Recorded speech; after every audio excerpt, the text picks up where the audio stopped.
2026 সালে যারা মাধ্যমিক পরীক্ষার্থী দেবে, দেখো আগে অনেকগুলো ভিডিও আমরা দিয়েছি এবং বিভিন্ন অঙ্কও দিয়েছি। এবারে আরেকটি অঙ্ক আমরা গুরুত্বপূর্ণ অঙ্ক দিতে যাচ্ছি, যেটা আমাদের এবছর আসার খুবই বড় সম্ভাবনা আছে বা খুব বেশি সম্ভাবনা আছে। কী নির্ণয়? মধ্যমা নির্ণয়। মধ্যমা নির্ণয় এই অঙ্কটা দিয়ে দেয়। এটা কেন দিয়ে দেয় তোমরা নিজেরা একটু লক্ষ্য করলে দেখতে পাবে।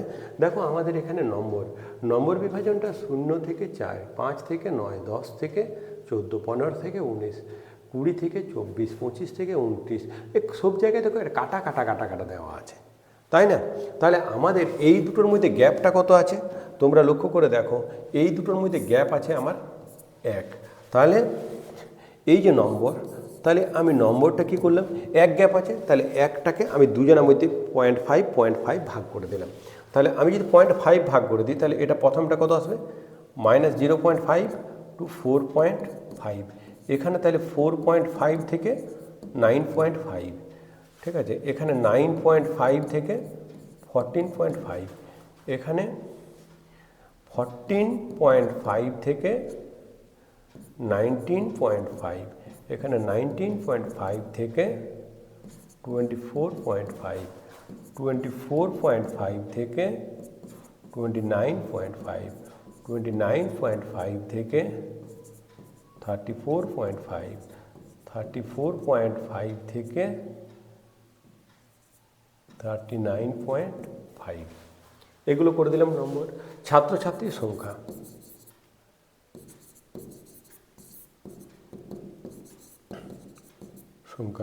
এখানে 4, 5, 7, 8, 7, 5, 6, 3। তাহলে আমাদের ক্রমযৌগিক পরিসংখ্যা এখানে বার করতে হবে। ক্রমযৌগিক পরিসংখ্যা কোনটা করব? ক্ষুদ্রতম। তাহলে 4, 4 আর 5 9, 7 9 16, 16 আর 8 24, 24 7 31, 31 5 36, 36 42, 42 আর 3 45। তাহলে আমাদের এটা হয়ে গেল। তাহলে n সমান, এটা সমানই আমরা, এটা সমান কি হয়ে গেল? আমাদের n হয়ে গেল। তাহলে n/2 মানে 45/2 সমান 22.5।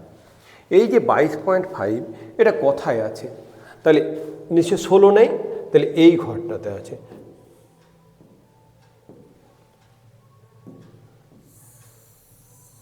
ষোলো পর্যন্ত নেই, তাহলে 22.5 ঠিক এই ঘরটাতে আছে। 16 ঘরে নেই, তাহলে 16 ঘরের, তাহলে এটা হচ্ছে মধ্যমা শ্রেণী। তাহলে মধ্যমা শ্রেণী কোনটা?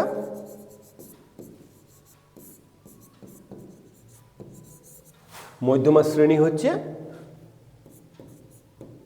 14.5 থেকে 19.5। তাহলে এটা মধ্যমা শ্রেণী। তাহলে এটা মধ্যমা শ্রেণী আমার এটা হয়ে গেল। তাহলে তাহলে এল কোনটা হবে? অতএব তাহলে যদি আমরা এখানে দেখি, তাহলে এল সমান 14.5 আর এইচ সমান কি হবে?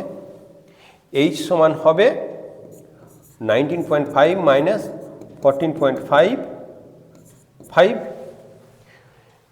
আর এফ কি হবে? এফ সমান 8। অতএব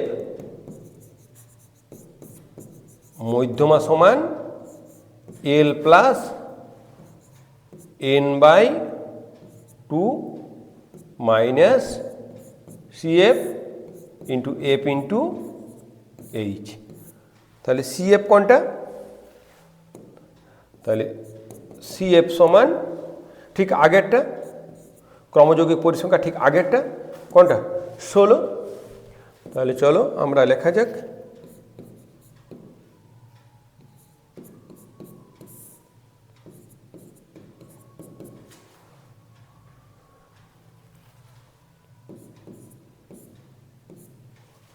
এফ কত? 8 × 5,